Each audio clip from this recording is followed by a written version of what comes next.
Assalamualaikum warahmatullahi wabarakatuh. Halo, apa kabar pemirsa channel Salesman Partikelir? Semoga senantiasa diberikan kesehatan dan keberkahan dalam menjalani hidup.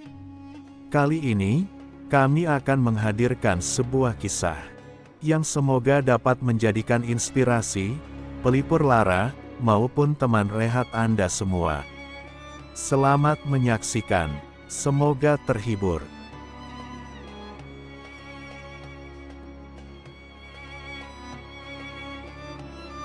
Kisah Abu Nawas debat kusir tentang ayam dan telur.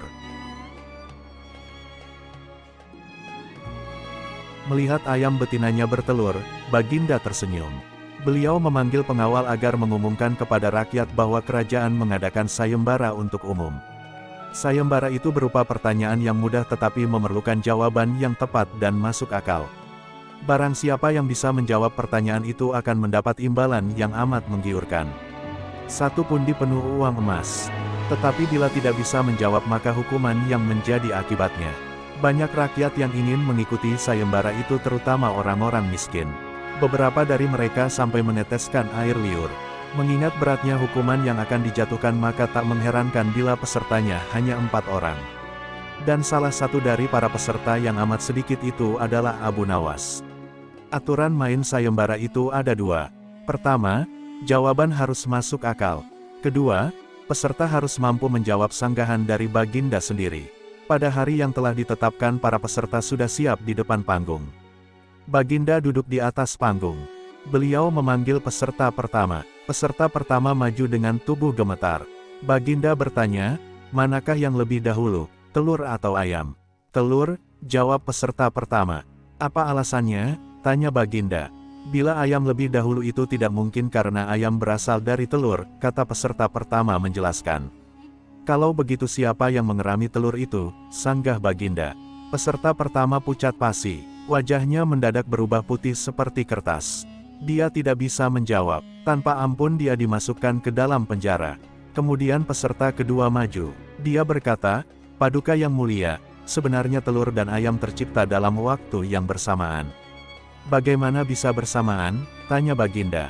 Bila ayam lebih dahulu itu tidak mungkin karena ayam berasal dari telur. Bila telur lebih dahulu itu juga tidak mungkin karena telur tidak bisa menetas tanpa dirami, kata peserta kedua dengan mantap. Bukankah ayam betina bisa bertelur tanpa ayam jantan? Sanggah Baginda memojokkan. Peserta kedua bingung. Dia pun dijebloskan ke dalam penjara. Lalu giliran peserta ketiga, lah berkata, Tuanku yang mulia, sebenarnya ayam tercipta lebih dahulu daripada telur. Sebutkan alasanmu, kata Baginda. Menurut hamba, yang pertama tercipta adalah ayam betina, kata peserta ketiga meyakinkan. Lalu bagaimana ayam betina bisa beranak pinak seperti sekarang? Sedangkan ayam jantan tidak ada, kata Baginda memancing. Ayam betina bisa bertelur tanpa ayam jantan. Telur dirami sendiri, lalu menetas dan menurunkan anak ayam jantan. Kemudian menjadi ayam jantan dewasa dan mengawini induknya sendiri, peserta ketiga berusaha menjelaskan. Bagaimana bila ayam betina mati sebelum ayam jantan yang sudah dewasa sempat mengawininya? Peserta ketiga pun tidak bisa menjawab sanggahan Baginda. Lah pun dimasukkan ke penjara. Kini tiba giliran Abu Nawas. Dia berkata, yang pasti adalah telur dulu, baru ayam. Coba terangkan secara logis, kata Baginda ingin tahu. Ayam bisa mengenal telur, sebaliknya telur tidak mengenal ayam, kata Abu Nawas singkat. Agak lama Baginda Raja merenung. Kali ini Baginda tidak menyangga alasan Abu Nawas.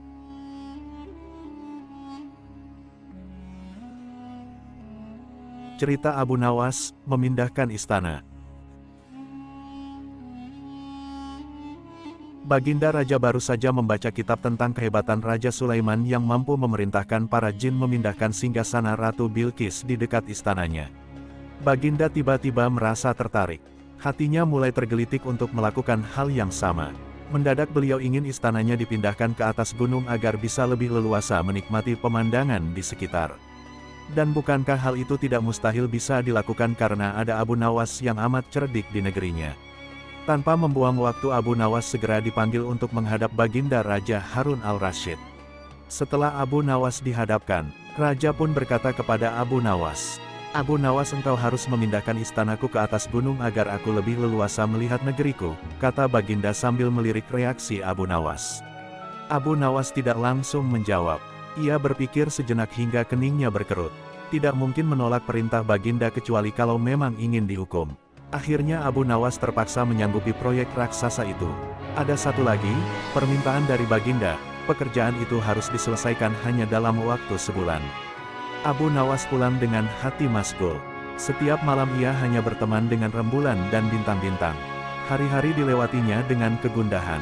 Tak ada hari yang lebih berat dalam hidup Abu Nawas kecuali hari-hari ini. Tetapi pada hari ke-9 ia tidak lagi merasa gundah gulana. Keesokan harinya Abu Nawas menuju istana. Ia menghadap Baginda untuk membahas pemindahan istana. Dengan senang hati Baginda akan mendengarkan apa yang diinginkan Abu Nawas. Ampun tuanku, hamba datang ke sini hanya untuk mengajukan usul untuk memperlancar pekerjaan hamba nanti, kata Abu Nawas. Apa usul itu? Tanya Baginda.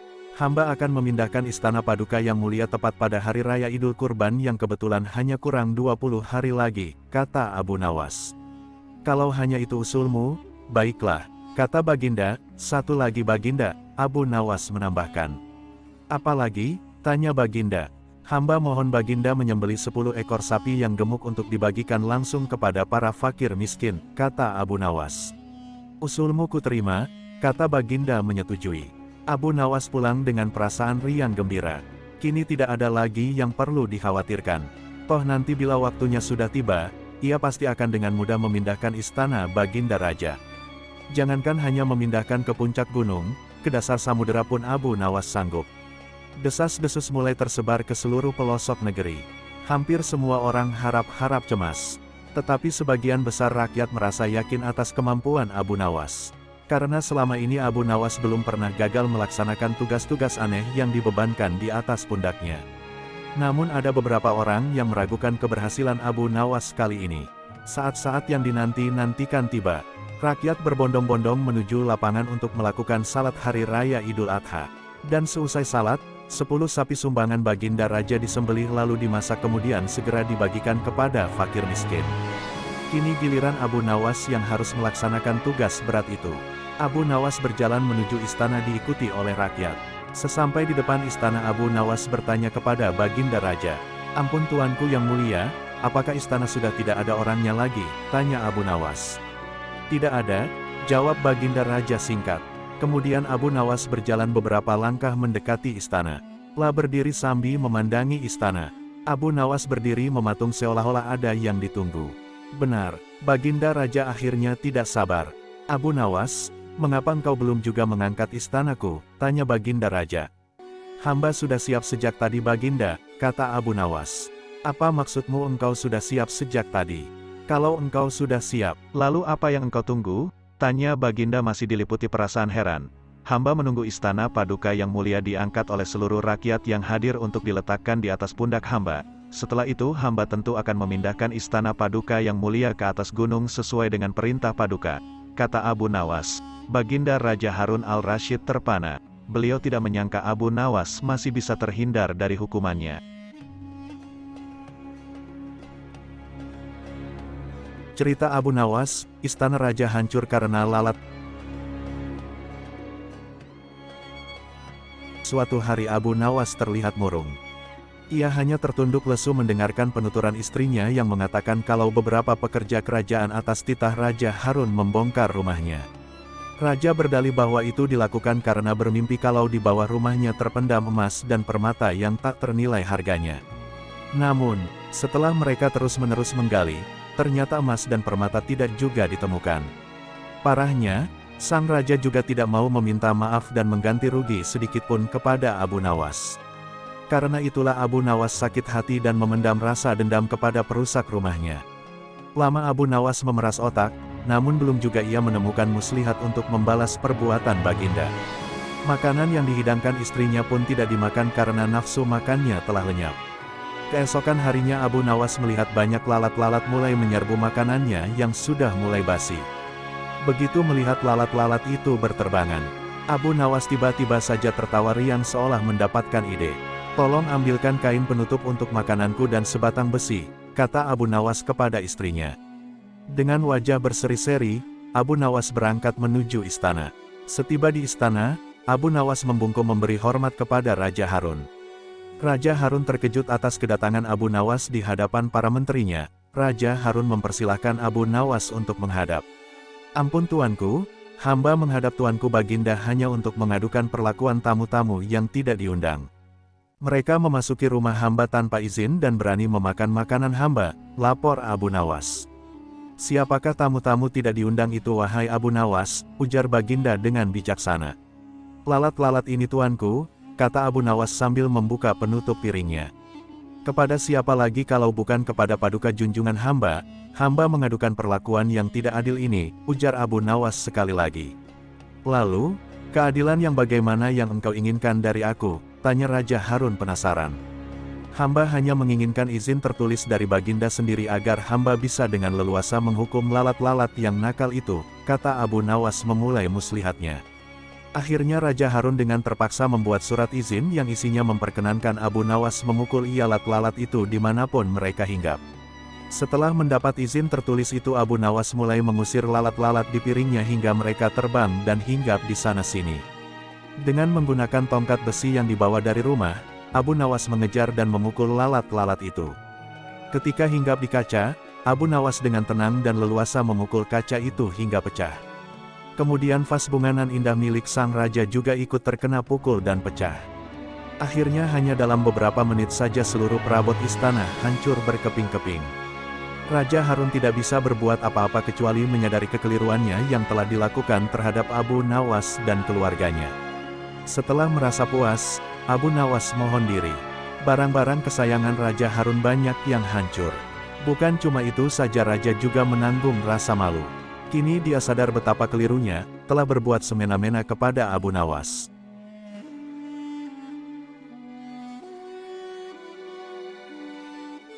Abu Nawas dan 6 ekor lembu. Suatu hari Raja Harun al-Rasyid memanggil Abu Nawas untuk menghadap ke istana. Raja ingin menguji Abu Nawas. Ketika Abu Nawas sampai di hadapan Raja, Raja Harun bertitah, "Hai, Abu Nawas, aku menginginkan 6 ekor lembu berjenggot yang pandai berbicara. Bisakah engkau mendatangkan mereka dalam waktu 1 minggu? Kalau gagal, aku akan penggal lehermu." "Baiklah tuanku Syah Alam, hamba junjung tinggi titah tuan," jawab Abu Nawas. Semua orang dalam istana yang hadir pada saat itu berkata dalam hati, "Mampuslah kau, Abu Nawas." Abu Nawas kemudian memohon diri untuk pulang ke rumah. Sesampainya di rumah, ia duduk berdiam dan merenungkan keinginan raja. Abu Nawas cukup lama berada di dalam rumah dan tidak kunjung keluar. Seminggu setelahnya, ia baru keluar. Hari itu adalah batas akhir dari tugas yang diberikan oleh raja. Abu Nawas kemudian menuju kerumunan orang. Ia kemudian berkata, "Hai orang-orang muda, hari ini hari apa?" Orang-orang menjawab benar akan dia lepaskan, tetapi orang yang menjawab salah akan dia tahan. Rupanya, tidak ada satu orang pun yang menjawab dengan benar. Abu Nawas pun marah kepada mereka. "Begitu saja, kok tidak bisa menjawab? Kalau begitu, mari kita menghadap raja untuk mencari tahu kebenaran yang sesungguhnya," ujar Abu Nawas. Keesokan harinya, istana dipenuhi oleh warga yang ingin menonton kesanggupan Abu Nawas membawa 6 ekor lembu berjenggot. Sampai di depan raja, ia pun mengaturkan sembah dan duduk dengan khidmat. Raja berkata, "Hai Abu Nawas, mana lembu berjenggot yang pandai bicara itu?" Abu Nawas kemudian menunjuk 6 orang yang dibawanya, sambil berkata, "Inilah mereka, tuanku Syah Alam." "Hai Abu Nawas, apa yang engkau tunjukkan kepadaku itu?" "Ya, tuanku Syah Alam. Tanyalah pada mereka hari apa sekarang." Raja kemudian bertanya, dan ke-6 orang tersebut memiliki jawaban yang berbeda-beda. Maka Abu Nawas kembali berujar, "Jika mereka manusia, tentunya tahu hari ini hari apa. Apalagi jika tuanku menanyakan hari yang lain, akan tambah pusing mereka. Manusia atau hewankah mereka ini? Inilah lembu berjenggot yang pandai bicara itu, tuanku." Raja heran melihat Abu Nawas yang pandai melepaskan diri dari ancaman hukuman. Kemudian raja memberikan hadiah 5.000 dinar kepada Abu Nawas. Abu Nawas lolos dari hukuman. Karena dianggap hampir membunuh Baginda, maka Abu Nawas mendapat celaka. Dengan kekuasaan yang absolut, Baginda memerintahkan prajurit-prajuritnya langsung menangkap dan menyeret Abu Nawas untuk dijebloskan ke penjara. Waktu itu Abu Nawas sedang bekerja di ladang karena musim tanam kentang akan tiba. Ketika para prajurit kerajaan tiba, ia sedang mencangkul. Dan tanpa alasan yang jelas mereka langsung menyeret Abu Nawas sesuai dengan titah Baginda. Abu Nawas tidak berkutik, kini ia mendekam di dalam penjara. Beberapa hari lagi kentang-kentang itu harus ditanam. Sedangkan istrinya tidak cukup kuat untuk melakukan pencangkulan. Abu Nawas tahu bahwa tetangga-tetangganya tidak akan bersedia membantu istrinya sebab mereka juga sibuk dengan pekerjaan mereka masing-masing. Tidak ada yang bisa dilakukan di dalam penjara kecuali mencari jalan keluar. Seperti biasa Abu Nawas tidak bisa tidur dan tidak enak makan. Ia hanya makan sedikit. Sudah 2 hari ia meringkuk di dalam penjara. Wajahnya murung. Hari ketiga Abu Nawas memanggil seorang pengawal. "Bisakah aku minta tolong kepadamu?" kata Abu Nawas membuka pembicaraan. "Apa itu?" kata pengawal itu tanpa gairah. "Aku ingin pinjam pensil dan selembar kertas. Aku ingin menulis surat untuk istriku. Aku harus menyampaikan sebuah rahasia penting yang hanya boleh diketahui oleh istriku saja." Pengawal itu berpikir sejenak lalu pergi meninggalkan Abu Nawas. Ternyata pengawal itu menghadap Baginda Raja untuk melapor. Mendengar laporan dari pengawal, Baginda segera menyediakan apa yang diminta Abu Nawas. Dalam hati, Baginda bergumam mungkin kali ini ia bisa mengalahkan Abu Nawas.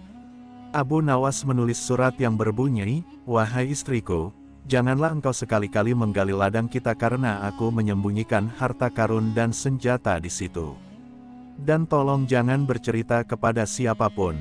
Tentu saja surat itu dibaca oleh Baginda karena beliau ingin tahu apa sebenarnya rahasia Abu Nawas. Setelah membaca surat itu Baginda merasa puas dan langsung memerintahkan beberapa pekerja istana untuk menggali ladang Abu Nawas. Dengan peralatan yang dibutuhkan mereka berangkat dan langsung menggali ladang Abu Nawas. Istri Abu Nawas merasa heran. Mungkinkah suaminya minta tolong pada mereka? Pertanyaan itu tidak terjawab karena mereka kembali ke istana tanpa pamit. Mereka hanya menyerahkan surat Abu Nawas kepadanya. 5 hari kemudian Abu Nawas menerima surat dari istrinya. Surat itu berbunyi, "Mungkin suratmu dibaca sebelum diserahkan kepadaku. Karena beberapa pekerja istana datang ke sini 2 hari yang lalu, mereka menggali seluruh ladang kita. Lalu apa yang harus kukerjakan sekarang?" Rupanya istrinya Abu Nawas belum mengerti muslihat suaminya. Tetapi dengan bijaksana Abu Nawas membalas, "Sekarang engkau bisa menanam kentang di ladang tanpa harus menggali, wahai istriku." Kali ini Baginda tidak bersedia membaca surat Abu Nawas lagi.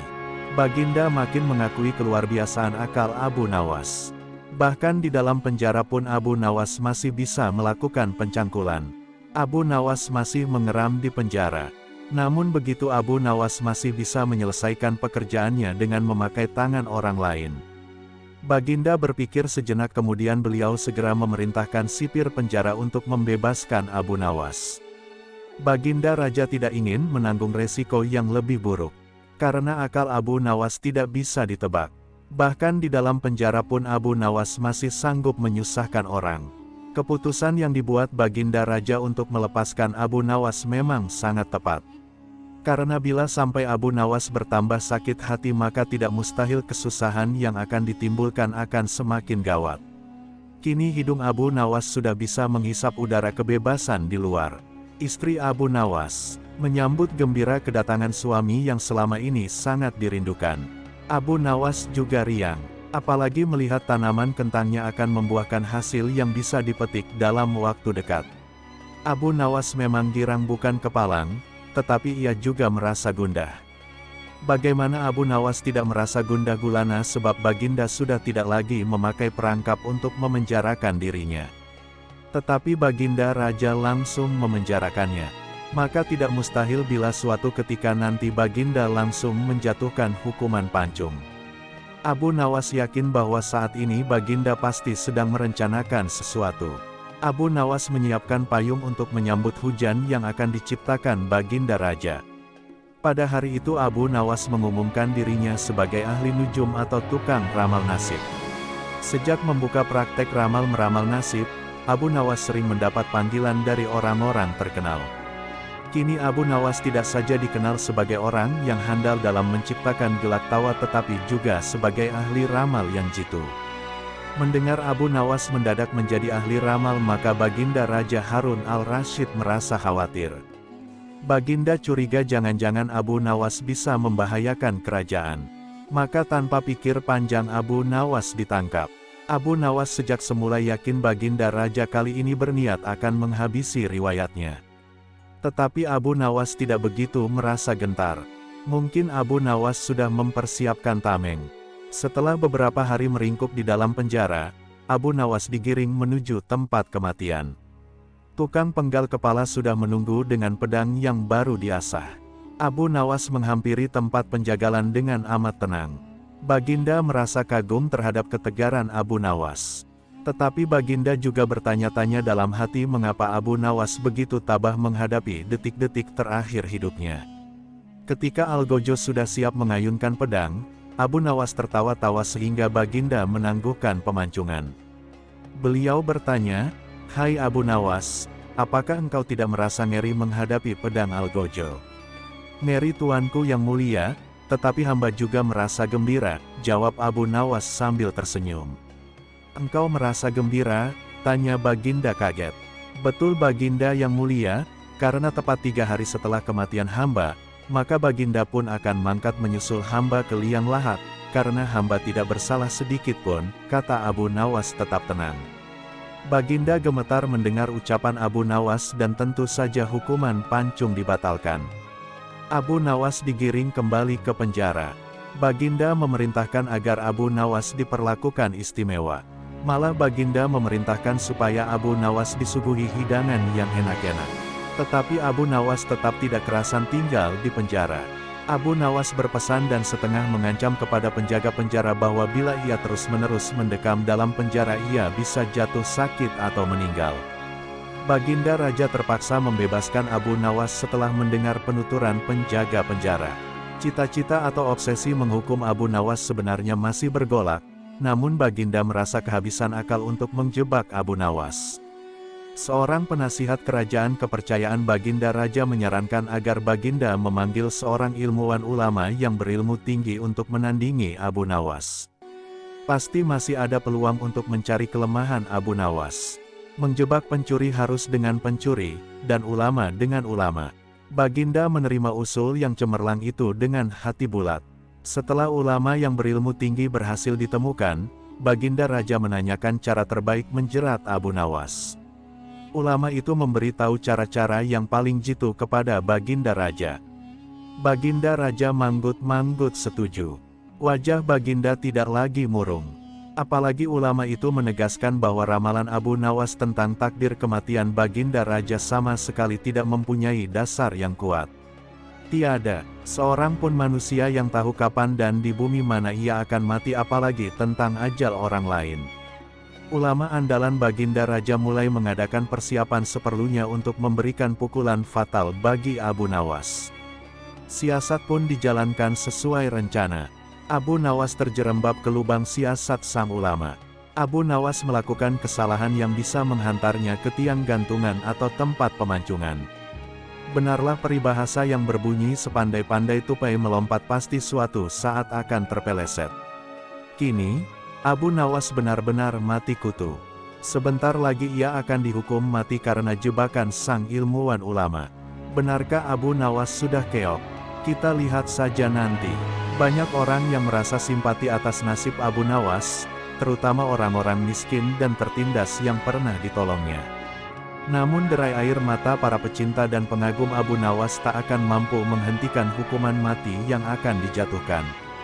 Baginda Raja Harun al-Rasyid benar-benar menikmati kemenangannya. Belum pernah Baginda terlihat seriang sekarang. Keyakinan orang banyak bertambah mantap. Hanya satu orang yang tetap tidak yakin bahwa hidup Abu Nawas akan berakhir setragis itu, yaitu istri Abu Nawas. Bukankah Allah Azza wa Jalla lebih dekat daripada urat leher? Tidak ada yang tidak mungkin bagi Allah yang maha gagah. Dan kematian adalah mutlak urusannya. Semakin dekat hukuman mati bagi Abu Nawas, orang banyak semakin resah. Tetapi bagi Abu Nawas malah sebaliknya. Semakin dekat hukuman bagi dirinya, semakin tegar hatinya. Baginda Raja tahu bahwa ketenangan yang ditampilkan Abu Nawas hanyalah merupakan bagian dari tipu dayanya.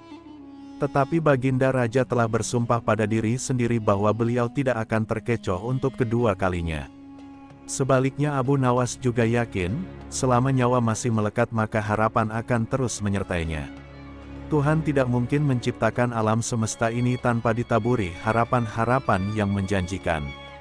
Bahkan dalam keadaan yang bagaimanapun gawatnya. Keyakinan seperti inilah yang tidak dimiliki oleh Baginda Raja dan ulama itu.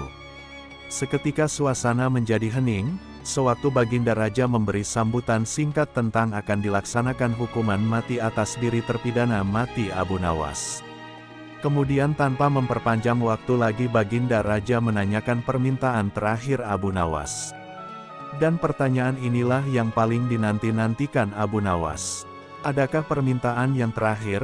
Ada paduka yang mulia, jawab Abu Nawas singkat.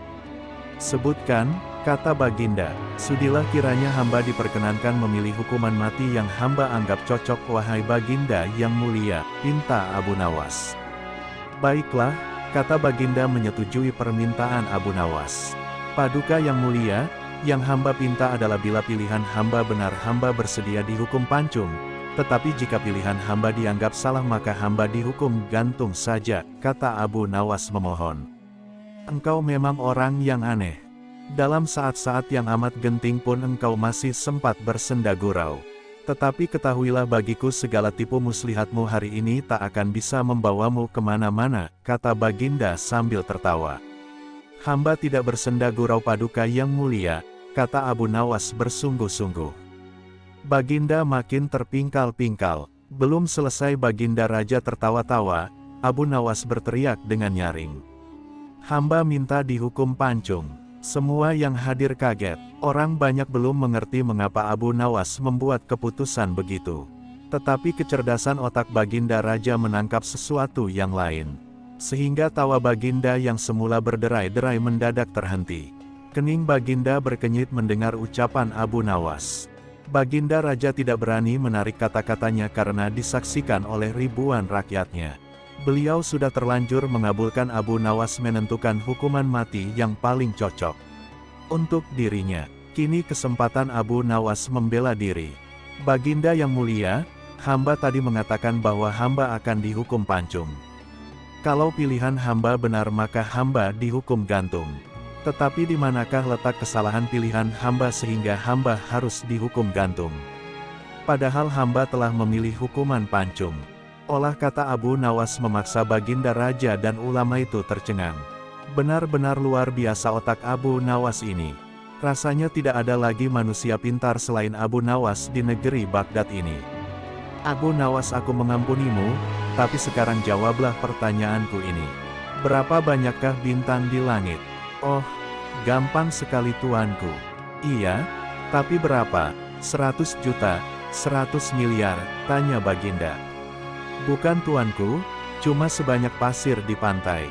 Kau ini, bagaimana bisa orang menghitung pasir di pantai? Bagaimana pula orang bisa menghitung bintang di langit? Hahaha. Kau memang penggeli hati. Kau adalah pelipur laraku. Abu Nawas, mulai sekarang jangan segan-segan, sering-seringlah datang ke istanaku. Aku ingin selalu mendengar lelucon-leluconmu yang baru. Siap Baginda. Cerita Abu Nawas dan botol ajaib. Tidak ada henti-hentinya, tidak ada kapok-kapoknya. Baginda selalu memanggil Abu Nawas untuk dijebak dengan berbagai pertanyaan atau tugas yang aneh-aneh. Hari ini Abu Nawas juga dipanggil ke istana. Setelah tiba di istana, Baginda Raja menyambut Abu Nawas dengan sebuah senyuman. Akhir-akhir ini aku sering mendapat gangguan perut. Kata tabib pribadiku, aku kena serangan angin, kata Baginda Raja memulai pembicaraan. Ampun tuanku, apa yang bisa hamba lakukan hingga hamba dipanggil, tanya Abu Nawas. Aku hanya menginginkan engkau menangkap angin dan memenjarakannya, kata Baginda. Abu Nawas hanya diam, tak sepatah kata pun keluar dari mulutnya. Dia tidak memikirkan bagaimana cara menangkap angin nanti, tetapi ia masih bingung bagaimana cara membuktikan bahwa yang ditangkap itu memang benar-benar angin. Karena angin tidak bisa dilihat. Tidak ada benda yang lebih aneh dari angin. Tidak seperti halnya air, walaupun tidak berwarna tetapi masih bisa dilihat. Sedangkan angin tidak. Baginda hanya memberi Abu Nawas waktu tidak lebih dari 3 hari. Abu Nawas pulang membawa pekerjaan rumah dari Baginda Raja. Namun Abu Nawas tidak begitu sedih. Karena berpikir sudah merupakan bagian dari hidupnya, bahkan merupakan suatu kebutuhan. Dia yakin bahwa dengan berpikir akan terbentang jalan keluar dari kesulitan yang sedang dihadapi. Dan dengan berpikir pula ia yakin bisa menyumbangkan sesuatu kepada orang lain yang membutuhkan, terutama orang-orang miskin. Karena tidak jarang Abu Nawas menggondol sepundi penuh uang emas hadiah dari Baginda Raja atas kecerdikannya. Tetapi sudah 2 hari ini Abu Nawas belum juga mendapat akal untuk menangkap angin, apalagi memenjarakannya. Sedangkan besok adalah hari terakhir yang telah ditetapkan Baginda Raja. Abu Nawas hampir putus asa. Abu Nawas benar-benar tidak bisa tidur walau hanya sekejap. Mungkin sudah takdir, kayaknya kali ini Abu Nawas harus menjalani hukuman karena gagal melaksanakan perintah Baginda. Dia berjalan gontai menuju istana. Di sela-sela kepasrahannya kepada takdir ia ingat sesuatu, yaitu Aladin dan lampu wasiatnya. Bukankah jin itu tidak terlihat? Abu Nawas bertanya kepada diri sendiri. Dia berjingkrak girang dan segera berlari pulang. Sesampai di rumah ia secepat mungkin menyiapkan segala sesuatunya kemudian menuju istana. Di pintu gerbang istana Abu Nawas langsung dipersilahkan masuk oleh para pengawal, karena Baginda sedang menunggu kehadirannya. Dengan tidak sabar Baginda langsung bertanya kepada Abu Nawas. Sudahkah engkau berhasil memenjarakan angin, hai Abu Nawas? Sudah Paduka Yang Mulia, jawab Abu Nawas dengan muka berseri-seri sambil mengeluarkan botol yang sudah disumbat. Kemudian Abu Nawas menyerahkan botol itu. Baginda menimang-nimang botol itu. Mana angin itu, hai Abu Nawas? Tanya Baginda. Di dalam, Tuanku Yang Mulia, jawab Abu Nawas penuh takzim. Aku tak melihat apa-apa, kata Baginda Raja. Ampun Tuanku, memang angin tak bisa dilihat, tetapi bila Paduka ingin tahu angin, tutup botol itu harus dibuka terlebih dahulu, kata Abu Nawas menjelaskan. Setelah tutup botol dibuka Baginda mencium bau busuk. Bau kentut yang begitu menyengat hidung. Bau apa ini, hai Abu Nawas? Tanya Baginda marah. Ampun Tuanku Yang Mulia, tadi hamba buang angin dan hamba masukkan ke dalam botol. Karena hamba takut angin yang hamba buang itu keluar maka hamba memenjarakannya, dengan cara menyumbat mulut botol, kata Abu Nawas ketakutan. Tetapi Baginda tidak jadi marah karena penjelasan Abu Nawas memang masuk akal. Dan untuk kesekian kali Abu Nawas selamat. Cerita Abu Nawas dan Ibu Sejati. Kisah ini mirip dengan kejadian pada masa Nabi Sulaiman ketika masih muda. Entah sudah berapa hari kasus seorang bayi yang diakui oleh 2 orang ibu yang sama-sama ingin memiliki anak. Hakim rupanya mengalami kesulitan memutuskan dan menentukan perempuan yang mana sebenarnya yang menjadi ibu bayi itu. Karena kasus berlarut-larut, maka terpaksa hakim menghadap Baginda Raja untuk minta bantuan. Baginda pun turun tangan. Baginda memakai taktik rayuan. Baginda berpendapat mungkin dengan cara-cara yang amat halus salah satu wanita itu ada yang mau mengalah. Tetapi kebijaksanaan Baginda Raja Harun al-Rashid justru membuat kedua perempuan makin mati-matian saling mengaku bahwa bayi itu adalah anaknya. Baginda berputus asa, mengingat tak ada cara-cara lain lagi yang bisa diterapkan. Baginda memanggil Abu Nawas. Abu Nawas hadir menggantikan hakim. Abu Nawas tidak mau menjatuhkan putusan pada hari itu melainkan menunda sampai hari berikutnya. Semua yang hadir yakin Abu Nawas pasti sedang mencari akal seperti yang biasa dilakukan. Padahal penundaan itu hanya disebabkan Algojo tidak ada di tempat. Keesokan hari sidang pengadilan diteruskan lagi. Abu Nawas memanggil Algojo dengan pedang di tangan. Abu Nawas memerintahkan agar bayi itu diletakkan di atas meja. Apa yang akan kau perbuat terhadap bayi itu? Kata kedua perempuan itu saling memandang. Kemudian Abu Nawas melanjutkan dialog. Sebelum saya mengambil tindakan, apakah salah satu dari kalian bersedia mengalah dan menyerahkan bayi itu kepada yang memang berhak memilikinya? Tidak, bayi itu adalah anakku, kata kedua perempuan itu serentak. Baiklah, Kalau kalian memang sungguh-sungguh sama menginginkan bayi itu dan tidak ada yang mau mengalah, maka saya terpaksa membelah bayi itu menjadi dua sama rata, kata Abu Nawas mengancam. Perempuan pertama girang bukan kepalang, sedangkan perempuan kedua menjerit-jerit histeris. Jangan, tolong jangan dibelah bayi itu.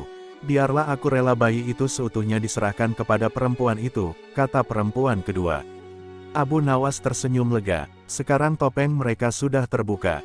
Abu Nawas segera mengambil bayi itu dan langsung menyerahkan kepada perempuan kedua. Abu Nawas minta agar perempuan pertama dihukum sesuai dengan perbuatannya. Karena tak ada ibu yang tega menyaksikan anaknya disembelih.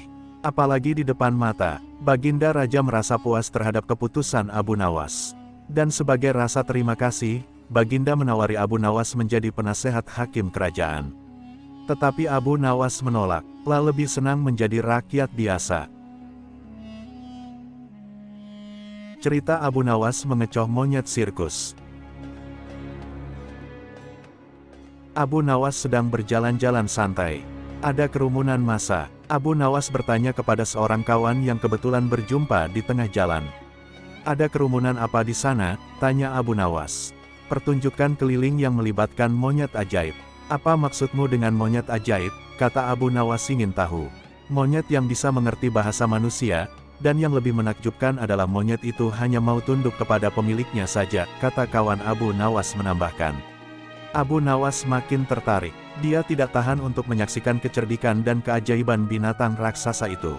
Kini Abu Nawas sudah berada di tengah kerumunan para penonton. Karena begitu banyak penonton yang menyaksikan pertunjukan itu, sang pemilik monyet dengan bangga menawarkan hadiah yang cukup besar bagi siapa saja yang sanggup membuat monyet itu mengangguk-angguk. Tidak heran bila banyak di antara para penonton mencoba maju satu persatu. Mereka berupaya dengan beragam cara untuk membuat monyet itu mengangguk-angguk, tetapi sia-sia. Monyet itu tetap menggeleng-gelengkan kepala. Melihat kegigihan monyet itu, Abu Nawas semakin penasaran. Hingga ia maju untuk mencoba. Setelah berhadapan dengan binatang itu, Abu Nawas bertanya, "Tahukah engkau siapa aku?" Monyet itu menggeleng. "Apakah engkau tidak takut kepadaku?" Tanya Abu Nawas lagi. Namun monyet itu tetap menggeleng. "Apakah engkau takut kepada tuanmu?" Tanya Abu Nawas memancing. Monyet itu mulai ragu. "Bila engkau tetap diam maka akan aku laporkan kepada tuanmu," lanjut Abu Nawas mulai mengancam. Akhirnya monyet itu terpaksa mengangguk-angguk. Atas keberhasilan Abu Nawas membuat monyet itu mengangguk-angguk, maka ia mendapat hadiah berupa uang yang banyak. Bukan main marah pemilik monyet itu hingga dia memukuli binatang yang malang itu. Pemilik monyet itu malu bukan kepalang. Hari berikutnya dia ingin menebus kekalahannya. Kali ini dia melatih monyetnya mengangguk-angguk. Bahkan ia mengancam akan menghukum berat monyetnya bila sampai bisa dipancing penonton mengangguk-angguk, terutama oleh Abu Nawas. Tak peduli apapun pertanyaan yang diajukan. Saat-saat yang dinantikan tiba. Kini para penonton yang ingin mencoba, harus sanggup membuat monyet itu menggeleng-gelengkan kepala. Maka seperti hari sebelumnya, banyak para penonton tidak sanggup memaksa monyet itu menggeleng-gelengkan kepala. Setelah tidak ada lagi yang ingin mencobanya, Abu Nawas maju. Dia mengulang pertanyaan yang sama. "Tahukah engkau siapa aku?" Monyet itu mengangguk. "Apakah engkau tidak takut kepadaku?" Monyet itu tetap mengangguk. "Apakah engkau tidak takut kepada tuanmu?" Pancing Abu Nawas. Monyet itu tetap mengangguk karena binatang itu lebih takut terhadap ancaman tuannya daripada Abu Nawas. Akhirnya Abu Nawas mengeluarkan bungkusan kecil berisi balsam panas.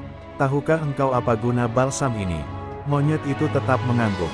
"Baiklah, bolehkah ku gosok selangkangmu dengan balsam?" Monyet itu mengangguk. Lalu Abu Nawas menggosok selangkang binatang itu. Tentu saja monyet itu merasa agak kepanasan dan mulai panik. Kemudian Abu Nawas mengeluarkan bungkusan yang cukup besar. Bungkusan itu juga berisi balsam. "Maukah engkau bila balsam ini kuhabiskan untuk menggosok selangkangmu?" Abu Nawas mulai mengancam. Monyet itu mulai ketakutan. Dan rupanya ia lupa ancaman tuannya sehingga ia terpaksa menggeleng-gelengkan kepala sambil mundur beberapa langkah. Abu Nawas dengan kecerdikan dan akalnya yang licin mampu memenangkan sayembara meruntuhkan kegigihan monyet yang dianggap cerdik. "Ah, jangankan seekor monyet, manusia paling pandai saja bisa dikecoh Abu Nawas." Abu Nawas dan sandal ajaib. Dahulu kala, Ada sebuah desa yang percaya dengan hal yang ajaib. Mereka ingin kaya tetapi tak mau bekerja dan berusaha. Mendapati hal itu, Abu Nawas menjadi geram. Ia ingin menyadarkan orang-orang dari hal itu. Bagaimana caranya agar mereka semua sadar, gumam Abu Nawas. Olala, aku punya ide, serunya. Abu Nawas lalu membeli beberapa sandal. Sandal itu akan ia jual kepada penduduk yang menginginkan hal ajaib. Hari itu juga Abu Nawas menjual sandal-sandal miliknya. Sandal ajaib, sandal ajaib. Sandal yang bisa menjadikan orang tak punya menjadi punya, seru Abu Nawas. Beberapa orang yang mendengar hal itu langsung mendatangi Abu Nawas. Mereka membeli sandal Abu Nawas dengan harga mahal. Benarkah yang kau katakan, aku akan menjadi orang punya dengan membeli sandal ini? Tanya seorang pemuda. Benar sekali, jawab Abu Nawas, yakin. Alhasil, sandal yang dijual Abu Nawas laris. Penduduk yang membelinya langsung mengenakannya. Mereka berharap ada keajaiban yang datang setelah mereka memakai sandal itu. Salah satu pemuda juga membeli sandal Abu Nawas dan berharap keajaiban. Ia lalu mengenakan sandal itu. Berhari-hari pemuda itu memakai sandal Abu Nawas. Namun, tak ada keajaiban yang datang padanya. Olala, malah pemuda itu disangka pencuri oleh penduduk. Alhasil pemuda itu dipukuli sampai babak belur. Pemuda itu lalu pergi ke tempat Abu Nawas. Ia ingin meminta pertanggungjawaban Abu Nawas. Rupanya di sana juga sudah ada beberapa orang yang mengadukan hal yang sama. Sandal yang mereka pakai sama sekali tak ajaib. Kau membohongi kami, Abu Nawas. Katanya ini sandal ajaib dan bisa membuat orang yang tak punya menjadi punya, tetapi, sampai sekarang, kami tak kaya-kaya. Malah aku dipukuli warga karena dikira pencuri, seru pemuda itu. Loh, memang benar yang aku katakan. Sandal ini membuat orang yang tak punya sandal menjadi punya sandal. Itu maksudku, sandal ini juga sandal ajaib. Coba kau balikkan sandal ini, di sana tertulis merek sandal ajaib, balas Abu Nawas. Penduduk tak bisa berkata apa-apa. Hal itu menyadarkan mereka bahwa jika mereka ingin kaya, maka mereka harus bekerja keras. Bukannya malah berharap pada benda mati. Abu Nawas diusir dari negeri Baghdad. Mimpi buruk yang dialami Baginda Raja Harun al-Rasyid tadi malam, menyebabkan Abu Nawas diusir dari negeri Baghdad. Abu Nawas tidak berdaya. Bagaimanapun ia harus segera menyingkir dan meninggalkan negeri Baghdad hanya karena mimpi. Masih jelas terngiang-ngiang kata-kata Baginda Raja di telinga Abu Nawas. Tadi malam aku bermimpi bertemu dengan seorang laki-laki tua. Ia mengenakan jubah putih. Ia berkata bahwa negerinya akan ditimpa bencana bila orang yang bernama Abu Nawas masih tetap tinggal di negeri ini. Lah harus diusir dari negeri ini sebab orang itu membawa kesialan. Ia boleh kembali ke negerinya dengan syarat tidak boleh dengan berjalan kaki, berlari, merangkak, melompat-lompat dan menunggang keledai atau binatang tunggangan yang lain. Dengan bekal yang diperkirakan cukup, Abu Nawas mulai meninggalkan rumah dan istrinya. Istri Abu Nawas hanya bisa mengiringi kepergian suaminya dengan derayan air mata. Sudah 2 hari penuh Abu Nawas mengendarai keledainya. Bekal yang dibawanya mulai menipis. Abu Nawas tidak terlalu meresapi pengusiran dirinya dengan kesedihan yang terlalu mendalam. Sebaliknya, Abu Nawas merasa bertambah yakin bahwa Tuhan Yang Maha Perkasa akan segera menolongnya keluar dari kesulitan yang sedang melilit pikirannya. Bukankah tiada seorang teman pun yang lebih baik daripada Allah dalam saat-saat seperti itu? Setelah beberapa hari Abu Nawas berada di negeri orang, ia mulai diserang rasa rindu yang menyayat-nyayat hatinya yang paling dalam. Rasa rindu itu makin lama makin menderu-deru seperti dinginnya jam harir. Sulit untuk dibendung. Memang, tak ada jalan keluar yang lebih baik daripada berpikir. Tetapi dengan akal apakah ia harus melepaskan diri? Begitu tanya Abu Nawas dalam hati. Apakah aku akan meminta bantuan orang lain dengan cara menggendongku dari negeri ini sampai ke istana Baginda? Tidak, tidak akan ada seorang pun yang sanggup melakukannya. Aku harus bisa menolong diriku sendiri tanpa melibatkan orang lain. Pada hari ke-19 Abu Nawas menemukan cara lain yang tidak termasuk larangan Baginda Raja Harun al-Rasyid. Setelah segala sesuatunya dipersiapkan, Abu Nawas berangkat menuju ke negerinya sendiri. Perasaan rindu dan senang menggumpal menjadi satu. Kerinduan yang selama ini melecut-lecut semakin menggila, karena Abu Nawas tahu sudah semakin dekat dengan kampung halaman.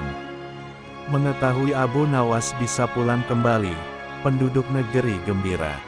Desas-desus tentang kembalinya Abu Nawas segera menyebar secepat bau semerbak bunga yang menyerbu hidung. Kabar kepulangan Abu Nawas juga sampai ke telinga Baginda Harun al-Rasyid. Baginda juga merasa gembira mendengar berita itu, tetapi dengan alasan yang sama sekali berbeda. Rakyat gembira melihat Abu Nawas pulang kembali, karena mereka mencintainya. Sedangkan Baginda Raja gembira mendengar Abu Nawas pulang kembali, karena beliau merasa yakin kali ini pasti Abu Nawas tidak akan bisa mengelak dari hukuman. Namun Baginda amat kecewa dan merasa terpukul, melihat cara Abu Nawas pulang ke negerinya. Baginda sama sekali tidak pernah membayangkan, kalau Abu Nawas ternyata bergelayut di bawah perut keledai. Sehingga Abu Nawas terlepas dari sanksi hukuman yang akan dijatuhkan karena memang tidak bisa dikatakan telah melanggar larangan Baginda Raja, karena Abu Nawas tidak mengendarai keledai.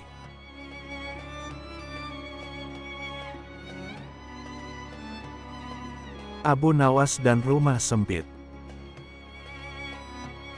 Pada suatu hari, ada seorang laki-laki datang ke rumah Abu Nawas. Lelaki itu hendak mengeluh kepadanya mengenai masalah yang sedang dihadapinya. Dia sedih karena rumahnya terasa sempit ditinggali banyak orang. Abu Nawas, aku memiliki seorang istri dan 8 anak, tapi rumahku begitu sempit. Setiap hari, mereka mengeluh dan merasa tak nyaman tinggal di rumah. Kami ingin pindah dari rumah tersebut, tapi tidak mempunyai uang. Tolonglah katakan padaku apa yang harus kulakukan, kata lelaki itu. Mendengar hal itu, Abu Nawas kemudian berpikir sejenak. Tak berapa lama, sebuah ide terlintas di kepalanya. Kamu mempunyai domba di rumah? Tanya Abu Nawas padanya. Aku tak menaiki domba, jadi aku tak memilikinya, jawabnya. Setelah mendengar jawabannya, dia meminta lelaki tersebut untuk membeli sebuah domba dan menyuruhnya untuk menaruh di rumah. Pria itu kemudian menuruti usul Abu Nawas dan kemudian pergi membeli seekor domba. Keesokan harinya, dia datang lagi ke rumah Abu Nawas. Bagaimana ini? Setelah aku mengikuti usulmu, nyatanya rumahku menjadi tambah sempit dan berantakan, keluhnya. Kalau begitu, cobalah beli 2 ekor domba lagi dan peliharalah di dalam rumahmu, jawab Abu Nawas. Kemudian, pria itu bergegas pergi ke pasar dan membeli 2 ekor domba lagi. Namun, bukannya seperti yang diharapkan, rumahnya justru semakin terasa sempit. Dengan perasaan jengkel, dia pergi ke rumah Abu Nawas untuk mengadu yang ketiga kalinya. Dia menceritakan semua apa yang terjadi, termasuk mengenai istrinya yang menjadi sering marah-marah karena domba tersebut. Akhirnya, Abu Nawas menyarankannya untuk menjual semua domba yang dimilikinya. Keesokan harinya, kedua orang tersebut bertemu kembali.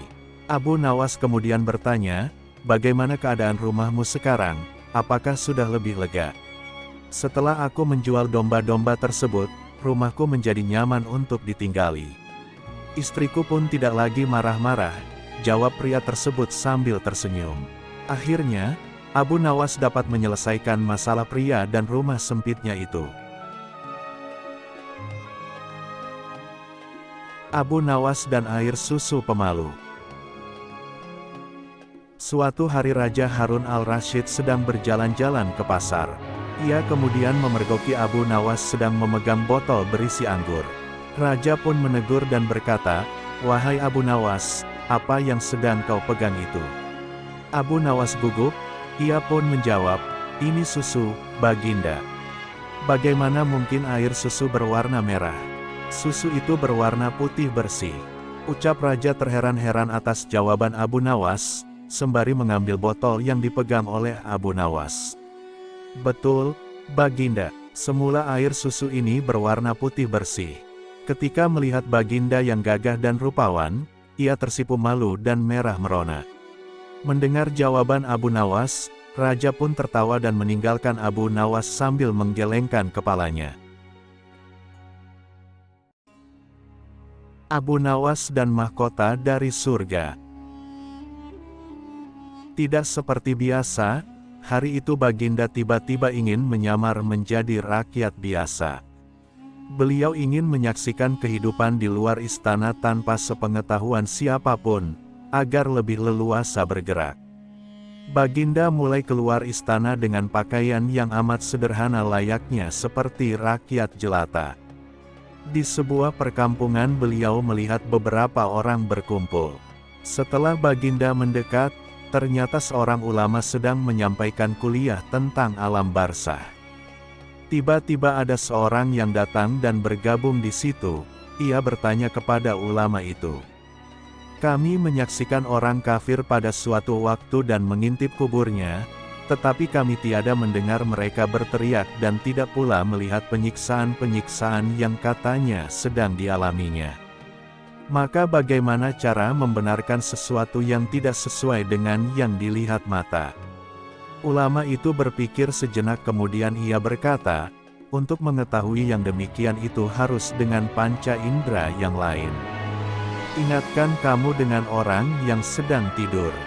Dia kadangkala bermimpi dalam tidurnya digigit ular, diganggu dan sebagainya.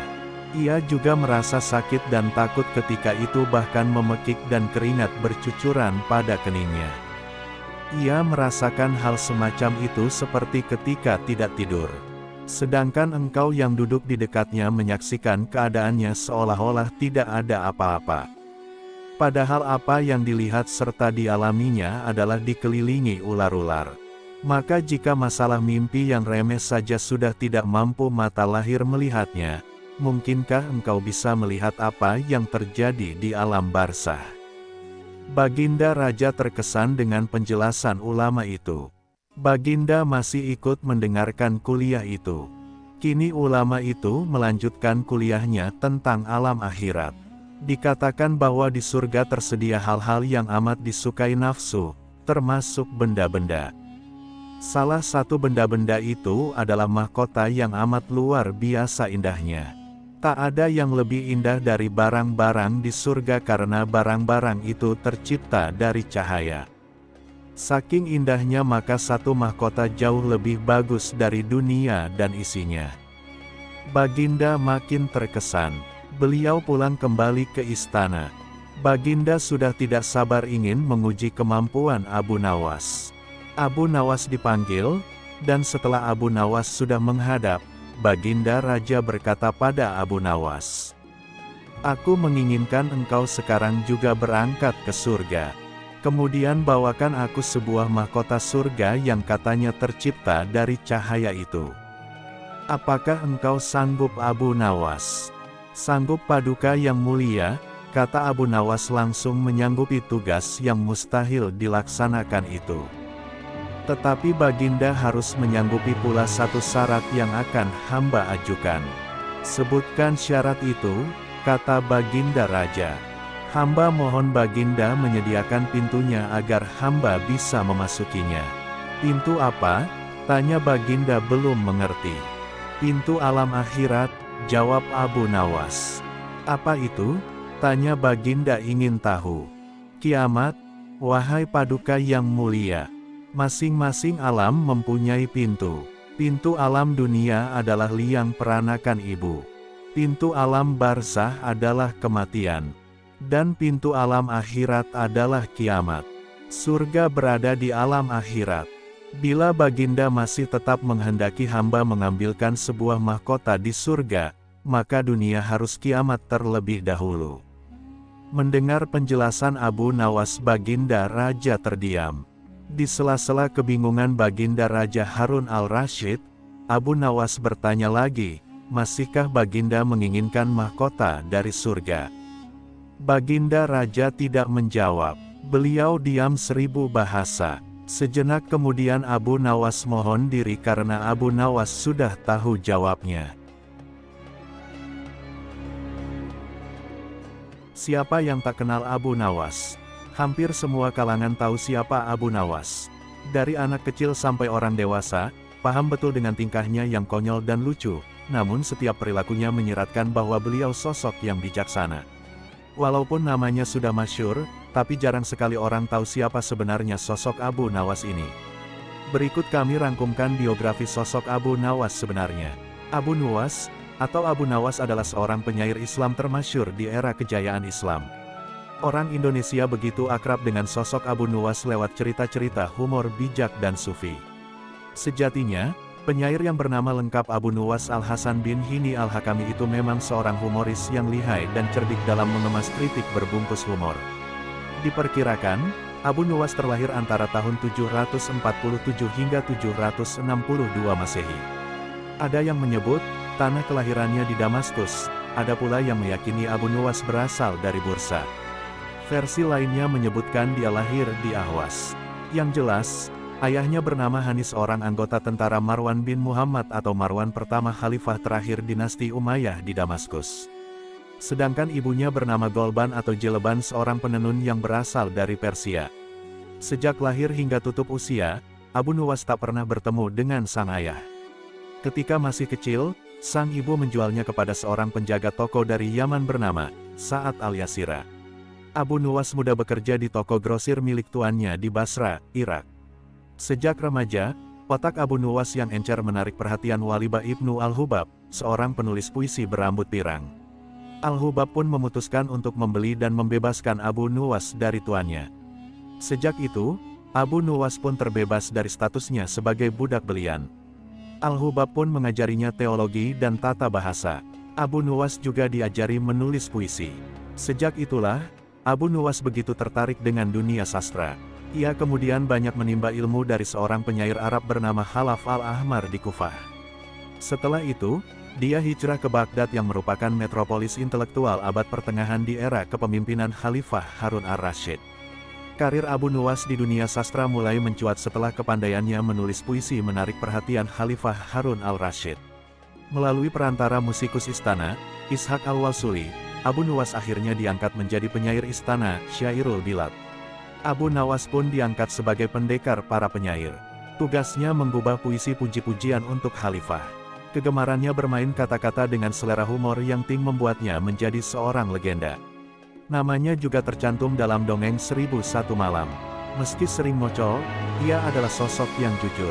Tak heran, bila dia disejajarkan dengan tokoh-tokoh penting dalam khazanah keilmuan Islam. Kedekatannya dengan Khalifah membuatnya berakhir di penjara.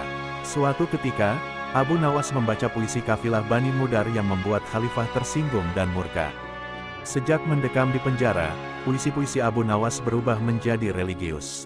Kepongahan dan aroma kendi tuaknya meluntur, seiring dengan kepasrahannya kepada kekuasaan Allah. Syair-syairnya tentang pertobatan bisa dipahami sebagai salah satu ungkapan rasa keagamaannya yang tinggi. Sajak-sajak tobatnya bisa ditafsirkan sebagai jalan panjang menuju Tuhan. Puisi serta syair yang diciptakannya menggambarkan perjalanan spiritualnya mencari hakikat Allah. Kehidupan rohaniyahnya terbilang berliku dan mengharukan. Setelah menemukan Allah, inspirasi puisinya bukan lagi khamar, melainkan nilai-nilai ketuhanan. Di akhir hayatnya, ia menjalani hidup zuhud. Seperti tahun kelahirannya yang tak jelas, tahun kematiannya terdapat beragam versi antara 806 Masehi hingga 814 Masehi. Ia dimakamkan di Syunizi, jantung kota Baghdad. Abu Nuwas adalah salah seorang sastrawan Arab terbesar. Demikian, biografi singkat tentang Abu Nawas yang dapat kami sampaikan.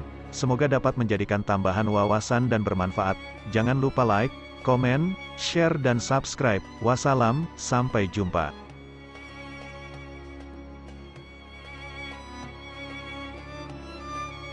Demikian kisah untuk kali ini. Apabila Anda menyukai konten seperti ini, silahkan like, komen dan subscribe. Jangan lupa share atau bagikan ke kolega Anda, supaya mereka juga dapat menikmati konten dari kami. Semoga dapat bertemu di lain kesempatan. Akhirul kalam, wassalamualaikum warahmatullahi wabarakatuh.